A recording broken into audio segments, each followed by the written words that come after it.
Saya Rosaria Echa, NIM saya 2010417251. Di sini saya akan menjawab mengenai video metode FAM dan metode stepping stone.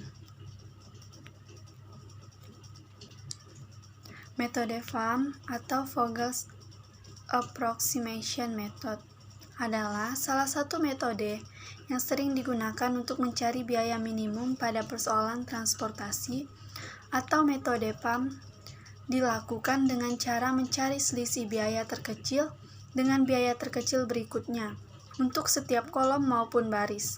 Kemudian, pilih selisih biaya terbesar dan alokasikan produk sebanyak mungkin ke sel yang memiliki biaya terkecil.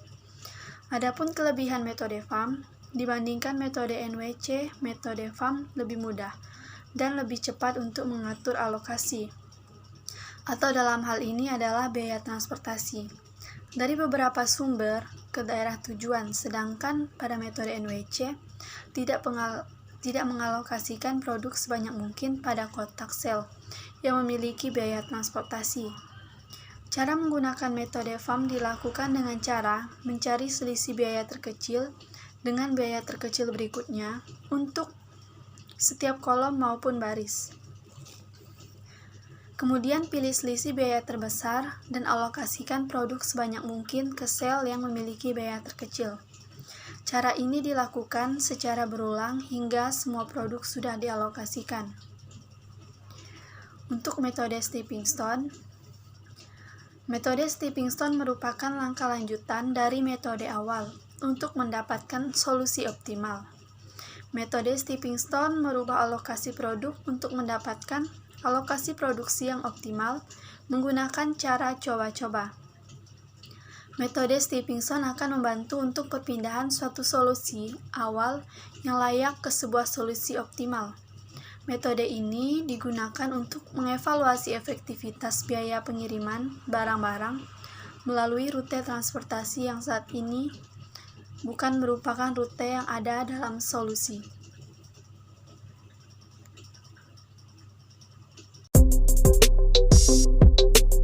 Di sini saya akan memberikan contoh soal mengenai metode FAM.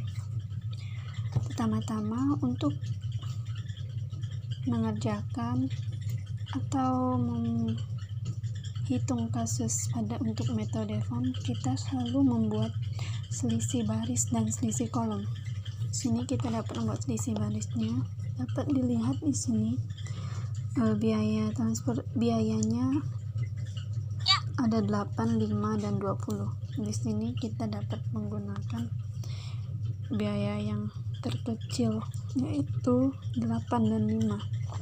Berarti selisih baris untuk baris pertama 8 dikurang 5 sama dengan 3. Untuk baris yang kedua 15 dikurangi 10. 15 dikurang 10 sama dengan 5. Untuk baris yang ketiga 19 dikurang 10. 19 dikurang 10 sama dengan 9. Untuk selisih kolomnya, di kolom pertama kita dapat melihat nilai yang terendah ialah 10 dan 8 dan 10. Berarti kita menuliskan di sini 10 dikurangi 8 sama dengan 2. Untuk kolom yang kedua 10 dikurangi 5. 10 dikurangi 5 sama dengan 5. Untuk kolom yang ketiga yaitu 20 dikurang 15. 20 dikurang 15 sama dengan 5. Untuk kita melanjutkan langkah selanjutnya, kita dapat melihat di sini nilai tertinggi dari hasil selisih ialah 9. Berarti kita dapat mengerjakan di baris yang ketiga terlebih dahulu. Dapat dilihat di sini biaya terkecilnya adalah 10, berarti kita dapat menghitung dari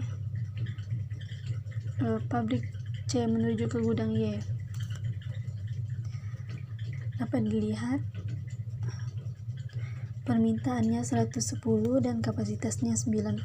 Berarti untuk memenuhi permintaan kita dapat menuliskan 90. Berarti kapasitasnya sudah habis, permintaannya masih tersisa 20. Selanjutnya kita dapat menghitung selisih lagi. Untuk selisih yang baris pertama masih sama 3, untuk baris kedua masih sama 5, untuk baris ketiga sudah habis. Untuk kolom pertama masih sama 2, untuk kolom kedua berarti 20 dikurangi 5 sama dengan 15. Untuk kolom ketiga masih sama 5. Dapat dilihat hasil pencarian selisih di sini 15 yang paling tertinggi. Berarti kita dapat mengerjakan kolom kedua. Di sini biaya terendahnya adalah 5. Berarti kita dapat dilihat kapasitasnya 50, permintaannya 20. Berarti untuk memenuhi permintaannya kita menuliskan 20, permintaannya sudah habis, kapasitasnya masih tersisa 30. Untuk selanjutnya kita mencari selisih lagi. Dapat dilihat untuk yang baris pertama, karena yang 5 ini sudah dialokasikan, kita dapat menghitung 20 dikurangi 8 sama dengan 12. Untuk baris yang kedua masih sama 5, baris ketiga strip. Untuk kolom pertama masih sama 2, untuk kolom kedua sudah habis karena tidak bisa dialokasikan lagi karena permintaannya sudah habis. Untuk kolom ketiga masih sama 5. Dapat dilihat di sini nilai tertingginya adalah 12. Berarti kita menghitung di baris pertama. Dapat dilihat biayanya yang terkecil adalah 8. Berarti di sini permintaannya 40, kapasitasnya 30. Berarti kita dapat untuk memenuhi permintaan kita dapat menuliskan 30, permintaannya masih tersisa 10. Untuk langkah selanjutnya berarti kapasitasnya sudah habis, ini tidak bisa dialokasikan lagi. Untuk langkah selanjutnya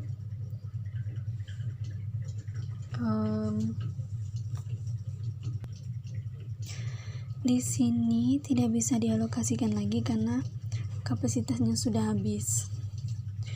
Berarti di sini kita dapat melihat biaya terendah dari kolom ini, kolom 1 dan kolom 3 adalah 10. Berarti di sini untuk memenuhi permintaan yang 10 dan kapasitasnya 60, kita dapat mengisikan 10. Berarti permintaannya sudah habis dan kapasitasnya masih tersisa 50. Di sini dapat dilihat permintaannya 50. Untuk memenuhi kita dapat menuliskan 50. Berarti permintaannya sudah habis dan kapasitasnya sudah habis. Untuk mencari biaya transportasi minimumnya, di sini kita dapat menghitung 30 dikalikan 8, 30 kalikan 8 ditambah 20 dikalikan 5 ditambah 10 dikalikan 10, 50 dikalikan 15 ditambah 90 dikalikan 10 sama dengan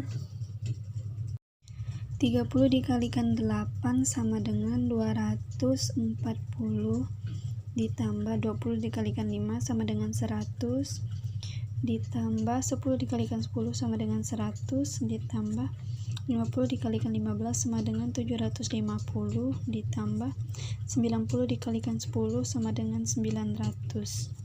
Jadi hasil biaya transportasi minimumnya adalah 2090.